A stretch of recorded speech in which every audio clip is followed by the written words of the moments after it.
Welcome to today's Talk at Google. My name is Mike Abrams, and I'll be moderating our event today. If you are watching the live stream, we'll be taking questions at the end, so please add your questions throughout the discussion. But let's jump in. Today's guest is Susan McPherson. She is a serial connector, a seasoned communicator, and the founder and CEO of McPherson Strategies, which is a communications consultancy focused on the intersection of brand and social impact. She is also the author of The Lost Art of Connecting, the Gather, Ask, Do method for building meaningful relationships, which is what she is here today to discuss. So welcome, Susan. I am thrilled to be here. Thank you so much, Mike. I am excited to talk to you. I really enjoyed the book. And I want to start with about writing a book during a pandemic and writing a book about networking during a pandemic. So I want to hear a little bit about kind of what inspired you to tackle this project. Wow. Well, I should, first of all, thank you for having me, and thank you to Google. I'm an avid user, I'm sure, like many of the guests you bring on board. The book was actually conceived 4 years ago, or at least the topic. And for anyone listening, we know it takes a long time once you get kind of the green light to actually to the point of writing. And the original notion of the book was my reaction to the fact that we had become slaves to the clicks and the likes and the followers as a means to measure our success in terms of building connections, building community, networking. And also a friend of mine had said to me back then that when she took her son and daughter to the school bus to send them on their way, she would hug them goodbye and she would watch them get up on the bus, sit in their respective seats. And as soon as they sat down, their heads dropped down to look at their handheld devices. And guess what? Every other child on the school bus was looking down as well. And I thought to myself, as important as technology is, this is not a good way to be going. And where was the heart? Where was the humanity in it all if we were just going to be connecting electronically?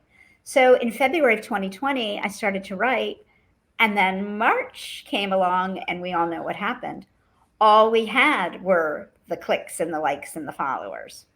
But the good news is throughout the 8 months that I was writing the book during this god-awful time, I interviewed folks, leaders who have made connecting and bringing the humanity into connecting throughout the process. And interviewing them gave me hope because they all, throughout this time, were very much being intentional about how they connected with others. So yes, very much relying on technology, but being much more intentional about how we reach out to people, how we reconnect with people, how we perhaps meet people we've never met, but do so with intentionality.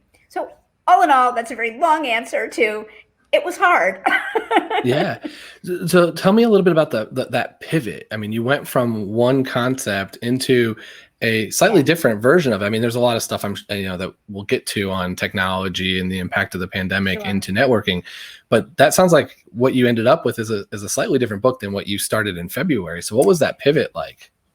Well, the good news is I was always very into technology and very much using technology to meet people, to connect with people, to build community, to fundraise, all the things that we can do with technology. So, I don't want to make it seem like it was such a big pivot, but what I think, the initial thought was I was going to be going all over the country and actually physically meeting with people, which I get joy of. I mean, I used to travel 120,000 miles a year. January of 2020, I went to Antarctica. So it gives you an idea of the kind of thirst I have for traveling. So if anything, what I had to also kind of ratchet back to myself was, if this is all we got to make the best of it. So if anything, it was a gift that I had something like a book to focus on, because I have personally been completely solo during the last 13 months. I don't have parents, I don't have children, and I don't currently have a partner. So as you could probably already tell in the initial 5 minutes, I'm not an introvert, and me, myself, and I are getting a little tired of one another. So having the interviews really helped. Yeah. And I do think you talk a lot in your book about your parents and how they were serial connectors and just that was their personality style, and something that you thought just was the norm. And you kind of learned throughout that that's really not the norm or not always the same thing. How did your kind of upbringing impact a lot of what kind of went into this book? Well, given I'm speaking at a technology company, you may laugh at some of this, but my parents literally every single day would, at the breakfast table, lay out today's, like 5 of today's local newspapers. Back then, there were 5 local newspapers. And yesterday's New York Times, because it would always take a day to get to upstate New York, which is where I lived. And they would be clipping and cutting articles that made them think of others. My mother worked in public relations for PBS. And my father was a professor at a women's college for 40 years. And he would stay in touch with students, throughout the 40 years after they graduated. And often would have in his class later on, student daughters of students and then granddaughters of students. And he would stay in touch. But their constant clipping, and then they would go to their respective manual typewriters and type little short notes. And then off into the U.S. Postal Service, these missives would go. And I assumed everybody's parents did that. So come the late 80s, when I was coming of age professionally, I had my first fax machine. And boy, was I so excited because I could do that and actually in real time reach people. Although I have to admit, I still don't really know how fax machines worked. And quite frankly, the faxes I probably sent are probably still somewhere out in the ether. Hence why we don't have fax machines anymore.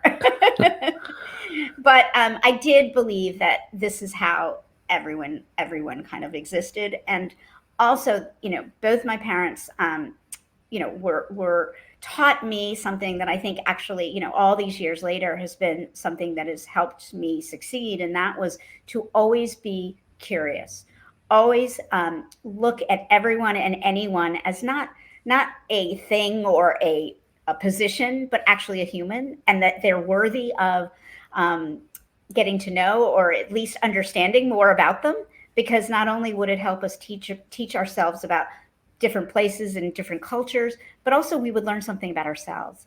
So it has led me in the last 30 years professionally to be always curious and to never make assumptions based on somebody's position that, oh, because this person is that person can't help me, or vice versa. Mm-hmm. And that's kind of, I think, part of the book, like to kick us into the book a little bit, is the book is a little bit of flipping traditional networking, or at least what the most common belief of traditional networking is, on its head a little bit. So I'd love to hear a little bit about how you came up with your method that is a little bit contradictory to what the current norm is, or at least what a lot of the norm is. Yes. Well, I'll just speak the obvious. Traditional networking, when we think of it, is very much about get, gimme. How is this person going to help me get to the next level, get to the next job, get the funding I need for my startup? When what I have done is flip the script and instead lead with, how can I be of help? How can I be of service? How can I make a connection for you that's going to help you? And it's funny, I think part of that grew out of watching my parents, but also my license says I'm 5 foot. Okay. Today I'm 6 feet. I'm going to just call that out. But when I would walk into a boardroom, a conference room, a convention hall, in a sea of people, no one would see me. And if I started to try to have a conversation with someone, I'll go so far as say it was hard to get them to look down to talk to me. So if I made the conversation a bit more about them and ask them questions, because when you ask questions, you learn, and then you can actually go and be helpful. It became probably initially a survival mechanism, so that I could gain the data to then go do whatever I was doing, depending on the profession I had. But what has become all these years later is this constellation of connections of people that I've met through weaving and connecting and introducing and supporting, but all through that notion and that idea of leading with how can we be helpful. Mm-hmm. And you've put this into this gather, ask, do method. So I'd love to hear a little bit about broadly kind of what that means. And I think I have a few questions within each section I would love to, coming from the book, that I'd love to ask. Sure. Well, I am probably the least prescriptive person, but when you write a business book, you have to have a methodology. And so I had to do some deep reflection to kind of figure out, how is it that I have been connecting people all these years? And for anybody who, I don't know if anybody in the audience knows me personally, but like that's what I do. I have done it for years and I will continue to do it until I'm no longer. But in thinking and doing the deep reflection, I realized that the gather, ask, do is what I was doing. So in the gather phase, the first most important thing to do is really think silently to yourself, what is a meaningful connection to me? Because, for you, Mike, it might be very different than it is for me. Once you do that, I encourage you to think about what are your goals for the next 4 years, 4 months, 4 weeks even. And what is the community or communities that you can build around yourself that is going to help you meet those goals? And what steps can you take to ensure that those communities don't all look like you, sound like you, the same age as you, the same color as you? In other words, how do we be intentional about building inclusivity into our communities? And then lastly, to close out Gather, what are the superpowers, the secret sauces, the chief differentiating factors that you bring to the community? And that is important if you're going to be helpful. You need to know what are you good at? And I get a lot of questions from people who say, "Oh, well, I'm just out of college. What can I offer?" Every single person has something to offer. And you're going to have many different, as you progress professionally and personally and grow, that will change and alter and metamorphosize. The next phase is the ask phase. And although I do cover the importance of asking for what you need, what you want, and you deserve, the overall theme of the ask is how do you learn how to ask the meaningful questions of others so that you can learn what's important to them, what's challenging to them, what is on their mind right now that, again, maybe you can make a positive difference and help them out. And last but not least is the do phase, which is actually my favorite phase. If while you were meaningfully asking, if you listened and listened carefully, you can then get to the do. And that is when you become the reliable, responsible, and trustworthy person by following up, by closing the loop, by making a connection, by actually helping. And I want to just also close all of that out with the statement that this is not about putting others before you.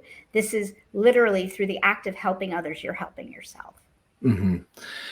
I want to go a little deeper into a couple of these because I think one thing that I think was in the gather section that I found really interesting was you did talk a lot about creating the environment sometimes for yourself. If it's not necessarily, if you can't find the group or you can't find the right community, to kind of create the community. And that wasn't something I was expecting to read. And so I'd love to hear a little bit more about your advice there for maybe it is the earlier in their career or another segment of the population that's like, hey, I don't really know where to go. Where can I start? Sure. Well, a couple of things. One, when folks who are in their, maybe just out of college or maybe didn't go to college, took a gap year, what have you, I suggest that they start very, very locally and really like reach out to the smallest groups that they know and literally ask the people, ask the friends, ask their college roommates, ask their cousins for connections to others. I'm also a huge believer in volunteering and finding local nonprofits from which to, I realize everyone's busy, so I'm not suggesting, spending an exorbitant amount of time, but even an hour or two a week or an hour or two every 2 weeks, you'll expose yourself to people that aren't just like you, and you'll also learn so much information that you can bring back to the workplace. But lastly, in the early 90s, I was running a sales territory for a company called PR Newswire in Orange County, California. And I had taken the job not realizing that no one had ever heard of PR Newswire in Southern California at the time and only used our competitor, Business Wire. So now, no matter what I did to try to get meetings, to get invited to the events that PR, public relations professionals were going to, I wasn't getting invited. So what I did was I took my FOMO and I created JOMO, which is not the joy of missing out, because that wouldn't have helped me, but it was the joy of meeting others. And I started with the only 3 people that I knew in the profession. And we started what I called a coffee clatch, which now makes me sound ancient. But I asked each of the 3 to bring one person. And within several months, we had over 160 people attending. And over time, that became the gathering for people in public relations. And no joke, literally a couple of weeks ago, the fella who ran the Business Wire office in 1991 saw my post on social media, and he responded. He said, "Within 6 months, you were running circles around me." So Wow. I guess the lesson is, don't be afraid. If you don't feel that you're getting invited, make the event. Start the event. And it doesn't have to be you inviting 25 people. You can start with 3 people that you know. And you can pick a theme, whether it's around a cause, whether it's around a sporting event, the sky's the limit. But the benefits are unlimited. I'm glad you mentioned JOMO, because I really enjoyed that. I love the saying and of it and the thought of it. I do think it ties nicely though into a piece that that you wrote about introverts, and about how to kind of overcome maybe some of that anxiety or fear if you are maybe more naturally an introvert and you want to have the JOMO, which maybe doesn't come as naturally. So can you talk a little bit about that and your advice for that group of people? Sure, absolutely. And I'll just say, for the record, I fantasize about being an introvert. I got a D in conduct when I was in 5th grade, and I thought my life was over. I had like mostly A's and B's, and then all of a sudden I saw the D, and I was like, oh, I'm like done. I'm never going to get through elementary school. I know. And isn't this ridiculous when we think back of the way we used to think, or maybe we still do? It clearly stuck with you too. It did. It was, well, again, it was traumatic, believe me. Anyhow, I'll get out of 5th grade for a moment.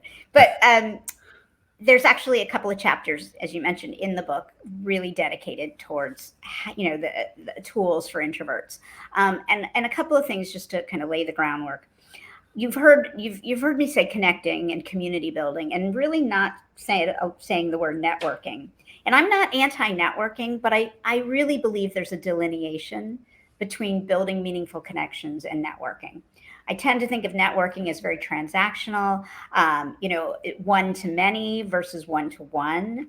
And when I look at the delineation, I think building meaningful connections is a little more palatable or tolerable to someone who may be an introvert. And a couple of just, quick ways or tools that an introvert can use is, whether you're going into a virtual room, whether it's a Zoom or a Microsoft Teams or whatever platform you're using, or in a real, when we go back into some sense of normalcy, think of the power of 3. Go with the intention to meet 3 new people, learn 3 things, and share 3 things about yourself. That is kind of finite, but the good news is you're going to leave with some data, some good information. So that's 1. 2, if you can, find the connector in the room. It's a little like, for those of us ever have gone through dating, and you find a wingman or a wingwoman or, whatever, to guide you. It's a little bit like that. And I do believe we can also find, when we're in meetings with many, we can find that connector in the room and glom on. And it's a little like the drafting on bicycle riding. So those are a couple of tips too. Who are. You just mentioned the delineation between connections and networking. And I did find, you did write a lot about daily connections, whether that's with coworkers or neighbors. How do you separate that from these kind of bigger events versus kind of these daily connections you're making? Well, I think of them as they're like little snacks along the way, right? And they're a great way to keep in touch with people, so that life doesn't go by and you go years without connecting, okay?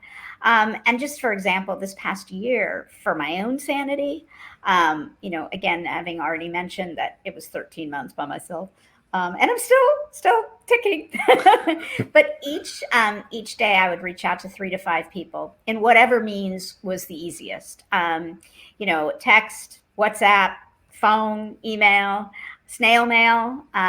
But there were two reasons for doing that. One, it was sending a bit of joy, and the missives were things like thinking of you, how are you doing, do you need anything through this difficult time, or just sending love. And again, it was to send a bit of joy, but also to be like, hey, don't forget me, I'm here. So I think of that as a bit different from, what I was just the comment I was making about the power of three. I think of this as like you're building a muscle, practicing it every day. And people say, Susan, how do you have time? And I always say, I have time to brush my teeth. Yeah. So make it a habit. Yeah. I want to go back to something you said kind of in the beginning of the gather, ask, do method, which is about asking how you can help versus how someone can help you. And I think that is a very big pivot for a lot of people's mindset. So what is your advice to how to start thinking that way? Sure. Well, I think you have to understand what the benefits are when you do that. And I will go so far as say, when you do need help, it is so much easier if you have been helpful in the first place, right? And I don't want people to think that this is like you're constantly helping people, okay? But what it does is it creates a more meaningful connection, so that somebody, when they have something to offer or they need your help, they will think of you to come back to you, okay? And I can honestly say, and I'll give you this as an example, I'm not very good at asking for help, okay? I mean, and I launched a book into the world, and you know what? You have to learn to ask for help when you launch a book, okay? And especially during a pandemic. So because I have been a helper and I have made SHIT happen, I felt a little bit more confident to go ahead. I don't know if we're allowed to swear on here. Honestly, some podcasts before I've gotten on, they're like, no swearing allowed. So I'm careful. But honestly, what I have found is because of, the zillions of connections I have made, or the doors I've opened, or the nonprofits or the for-profits I've funded, I didn't feel as nervous making the ask. And guess what? People were really excited to help. And, forget my book for a minute. Generally speaking, people want to be helpful. Generally. I mean, there's always going to be people that aren't. And we know there are people who are just innate takers. But what I'm saying, for the most part, so when you are in conversation, there's nothing wrong with you saying, is there someone in my network or in my community I can introduce you to who can help you get that job interview, or who can introduce you to a potential funder? That's a good thing to do. Mm-hmm. So one thing that's kind of weaved through the book, and I now know that that's because that this maybe was part of the beginning of the initial idea, was how technology does kind of, in social interaction, does play a role in this. So I would love to hear a little bit about how in current times, technology plays a role in connection, in community, and kind of what you see and how it's kind of affecting currently everything around us. Oh, well, I mean, again, thank you to technology for keeping us connected in this past year. I mean, I don't know. Can you imagine what it would have been like if it was like the 1918 flu epidemic, and we didn't have the ability to see one another? I realize we don't actually see each other's, we're not making eye contact, and we're not able to ascertain somebody's body, but how their movements and things, other than somebody like me who uses her hands a lot. But it is so much better than if we didn't have it. But, over the years, I have found, I've gone to weddings of people I've met on Twitter. I have, through people I've met through Instagram, I have ended up funding them as an angel investor. These things make possibilities of meeting people that we've never been able to in previous, parts of humanity. I joke, one of my first jobs, I was a researcher at USA Today. And this was in the 80s. And when I was researching, the tools I had were the Encyclopedia Britannica and the Yellow Pages. There's probably people in the audience here that probably have never even heard of the Yellow Pages, okay? So in other words, when I was making phone calls to interview people for stories, that was the data that I could go by. I mean, I could go into the library of USA Today and look at microfiche too. But now, today, because of technology, because of Google, we have the ability to get so much data before we reach out to someone, so that it's not like a blind outreach. And I behoove all of us, if we are going to be reaching out to people for help, do a little research before you do. It's respectful, and it gives you so much more data from which to come from when you are making the ask. Mm-hmm. Do you have different strategies or thought processes with different platforms of technology? Well, certainly. And I still am a big believer in using the damn phone for its original, long before, like just dial. I mean, I guess we don't dial anymore, but no, I'm also a big believer in asking people how they want to receive information, because everybody has their likes. I have some people that are text only. I have other people that want phone calls. I have other people that, somebody today said to me, email, always email. So again, I'm not expecting everybody listening today to, go out and ask everyone they know how they want. But generally, if you reach out to people in the mode that they prefer, it's just helping the obvious that they're much more likely to respond. So it really depends for me. Just a side note, in 2010, I started something on Twitter called CSR Chat, which stands for Corporate Responsibility Chat. I work in social impact.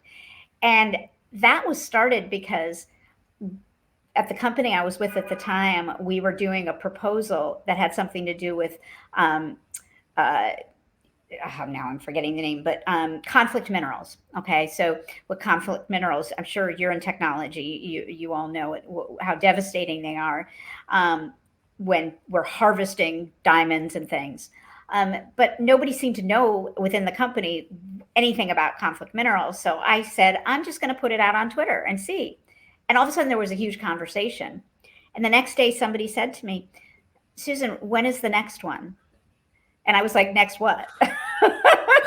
And then this began. Every other week, there was a conversation on Twitter about something about corporate responsibility. And what happened was it became a community. It began to be a way for people who worked in impact and corporate responsibility and corporate citizenship to connect. So, it's a long-winded answer to your question, but it was a way of using technology to actually successfully make connections in a more meaningful way than Tom meet Harry and Harry meet Tom. Mm-hmm.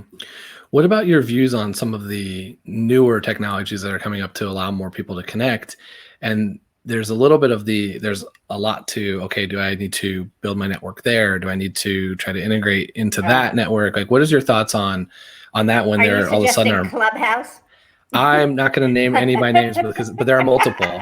But there are a lot of those, and I think there's the opportunity of, should that be something that people are prioritizing, or how do they explore that into some of the other things you're putting, like the recommendations you have from your Gather, Ask, Do method? Well, I think it's important that we are open to new platforms and test them out and try them out. I still remember when Google was launched, but we're not going to go there. But when Instagram first launched, it was like, what's this? I don't get it. And then Insta stories, but it's like, if we don't try them, we won't know. And, I was asked at a conversation earlier today about Clubhouse, and, the challenge I personally find with Clubhouse is you can't connect on the platform. You have to actually go off the platform to connect with people, which, I'm willing to do, but I know for some people that's an extra step, right? And so you're inherently building, you're putting walls up instead of encouraging. Now, I'm not a technologist, so I wouldn't, suggest, they obviously know what they're doing, but I find that to be a barrier. Does that mean I'm not going on to Clubhouse? No, because I run a impact firm, it's really important that I stay up on these technologies. Now, I can't for the life of me figure out TikTok. So sometimes when I talk to 22-year-olds and they say, what do I have to offer? I say TikTok. I want to ask a couple questions in a slightly different theme around, we've had a lot, and I think a lot of people have had either got new jobs or have onboarded now in this virtual environment. What is your advice to the networking within an organization or within your own workforce in an area where you can't just go grab coffee or where it is virtual? Yeah. Well, and my company has grown by about 30% this year. So I've brought on, and granted we're small, but I've brought on people that I've never met, and they have to work in teams, and they're across Bulgaria, Atlanta, Chicago, et cetera. So on a very microcosm, I've been dealing with that. And um, I do suggest when you are new that you do everything in your power to reach out to other colleagues, both within your team, but also outside your team, because it's really important to learn about the overall company and it's going to help you succeed. But instead of reaching out to colleagues and say, can I pick your brain? Or, I'm new, do you have 20 minutes to explain what you do? I would literally turn it again 180 degrees and say, I'm new here. I want to learn more about your role so I can be helpful to you. And I know it sounds a little manipulative, but honestly, if you are helping them, they're going to be helpful to you. And it's just human nature. And I think it's a generous way of reaching out. It also sets you apart. Mm-hmm. What about the post-pandemic? We're starting to hopefully come out, and there's going to be more opening up, and there is a lot of anxiety of getting back to at least some form of normal. What are your thoughts and advice for reconnecting post-pandemic? Yeah. Well, first of all, we have an opportunity of a lifetime.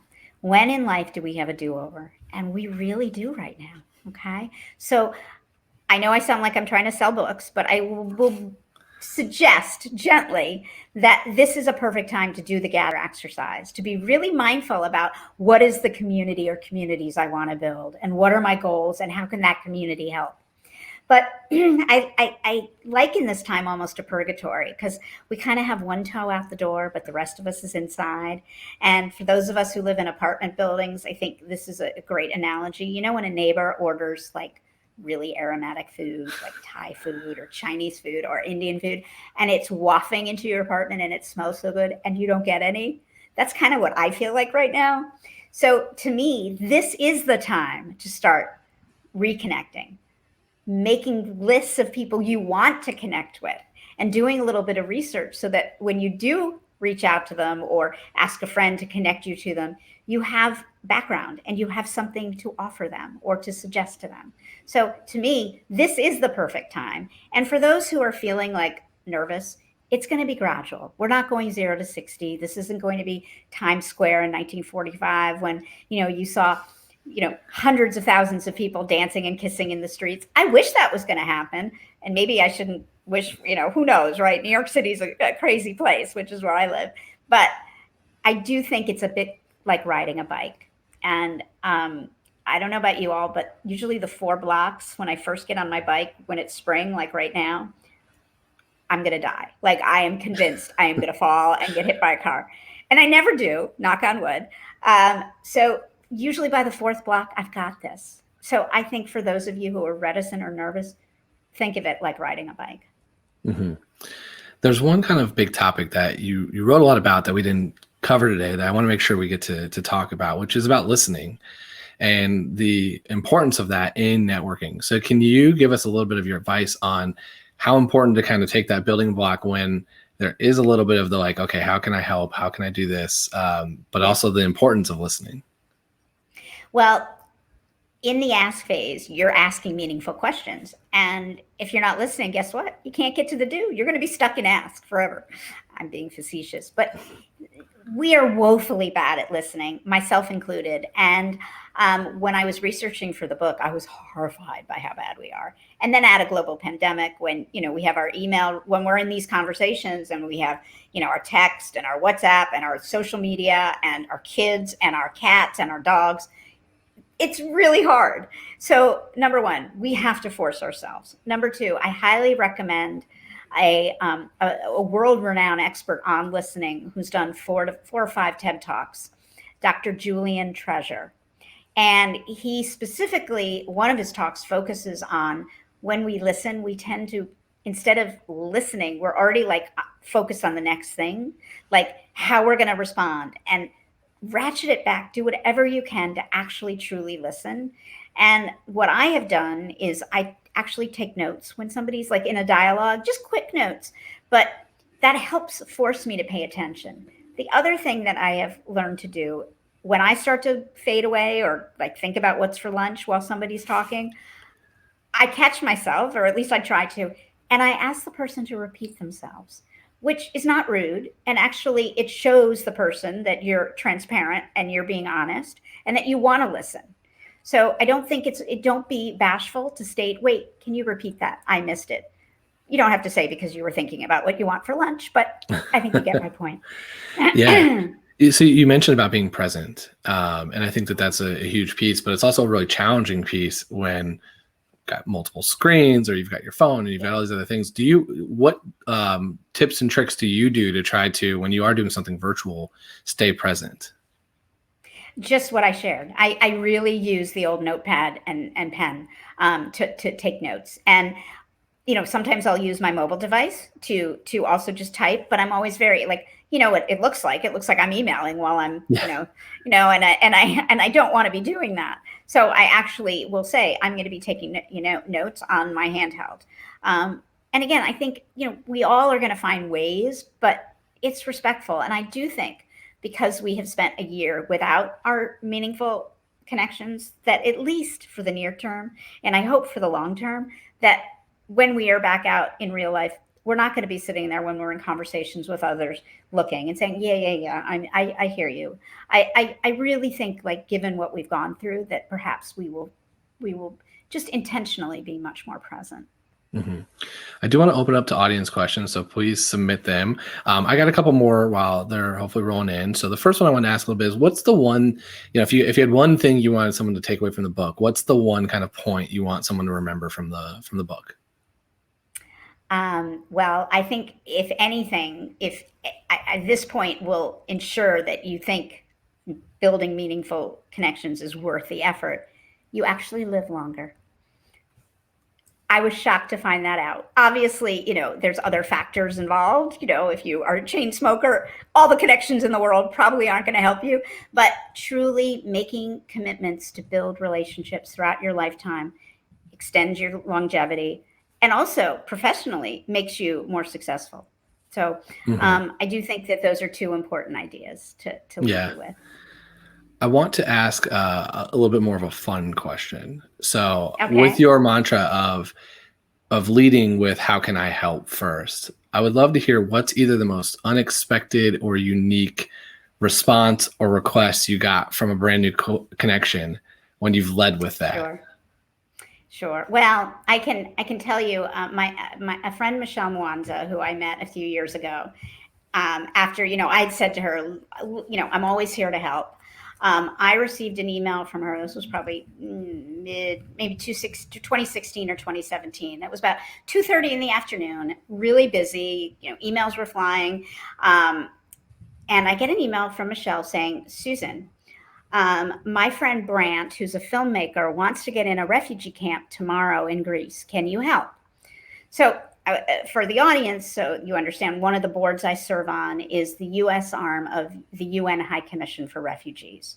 So it wasn't so out of left field, but I immediately went to, oh God, first of all, I have 7 minutes. And the last thing the world needs is another documentary film about refugees that no one's going to see.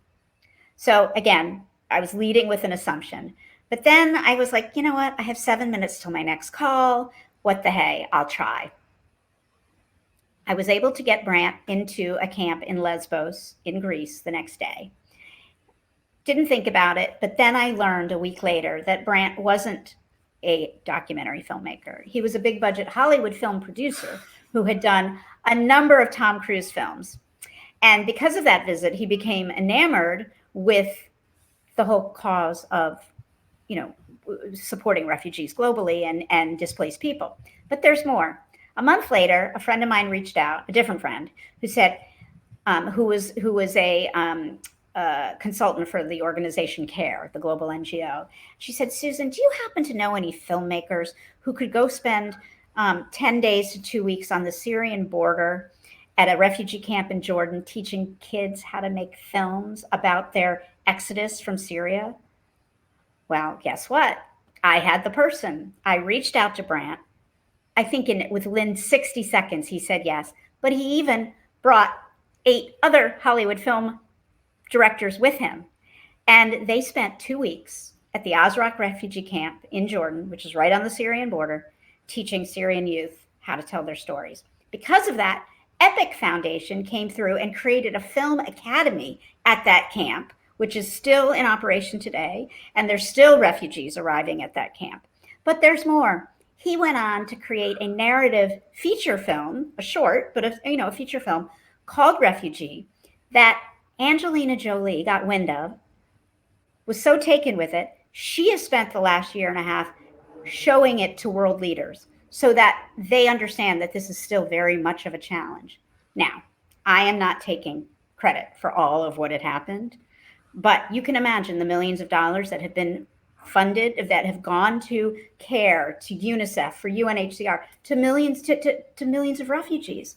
And I think back, it's like, okay, I could have let my assumptions kind of, or I could have said, you know what, I don't have time to be helpful today. And that was a big lesson learned. Yeah, what an incredible story, with huge impact. It's true. Yeah. Let's go to some audience questions. So the first one is from Mason. So how do you show to someone that you're genuinely interested in them if they are shy or distrustful of opening up to you? It's a really, really good question. And thank you for asking, Mason. You can never force someone to engage with you. I mean, no matter what. But I think, it's up to us to show that we are true to who we are and that we are trying to be helpful, and maybe, share examples of ways you've been able to help others through connections. But you obviously, there are always going to be people who are going to be like, you know what, I'm not going to engage. And it took me maybe to be in my late 40s to be like okay with that and not burst into tears and have my feelings hurt. But I think it's taking an active interest in the person. And maybe if you have time before you meet the person, do a little background research so you have a little bit of information about them. And I think what I said earlier, we have all the tools today to do that. Mm-hmm.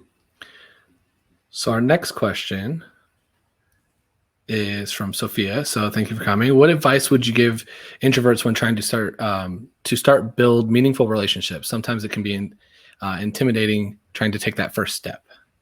Oh, totally understand, Sophia, and thank you for asking. In my book, I actually offer like 11 questions that you can have in your back pocket to make it easier. A few of them came. The New York Times once did an article, and I cited in the book of questions to have in your back pocket. So I can't take 100% credit for all of them, but it is questions, not like what did you have for lunch today, or what is the weather in your city, but rather, if you could go anywhere on the planet at the end of this pandemic, where would it be and why? Or if there was one problem you could solve, if money wasn't an option, what would be that problem? And how can I maybe help you with that problem? And those types of questions are, not so personal that they could scare somebody off, but they also help open up a window into the way the person feels or thinks, or that person's hopes and dreams.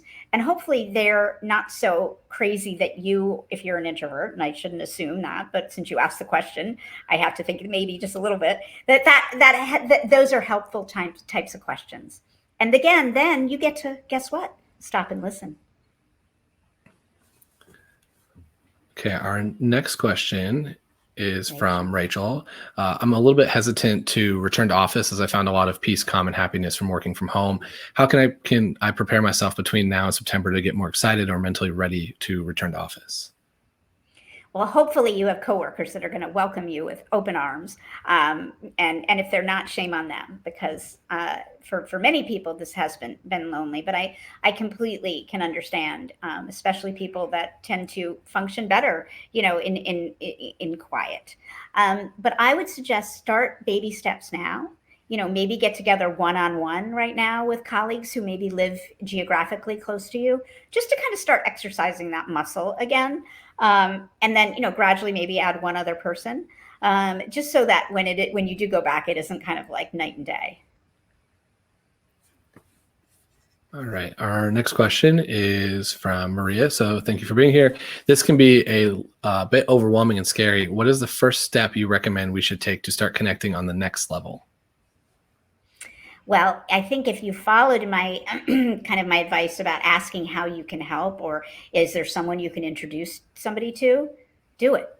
I mean, if the person responded with a couple of maybe they're going to be at the end of the pandemic going to a city where you have a friend, or you've happened to be and you have a favorite restaurant, follow up and send them the name of that restaurant. I mean, I know it kind of sounds simple and not like a big lift, but it's a lovely gesture. It's a lovely thing to do, and you're building reciprocity into your transactions. Or I don't even want to call them transaction. It makes it sound like meaningless, but into your dialogue, and then it encourages that person to respond, and so you see the cycle grows. Okay, our next one is from Diana. So when I meet new people, because I work at Google, how often they ask to help with a blocked account or how they can get credits for cloud, which is tiring and makes you not want to connect further. I guess, what would your advice be for that type of scenario? Well, as a non-Googler, it's hard for me to know exactly what that means, but I think I think maybe it's you do your own outreach to others. In other words, these people, obviously, if it's constant, you need to say, you know what, be very intentional that, you're happy to help once or twice, but you can't continue to help.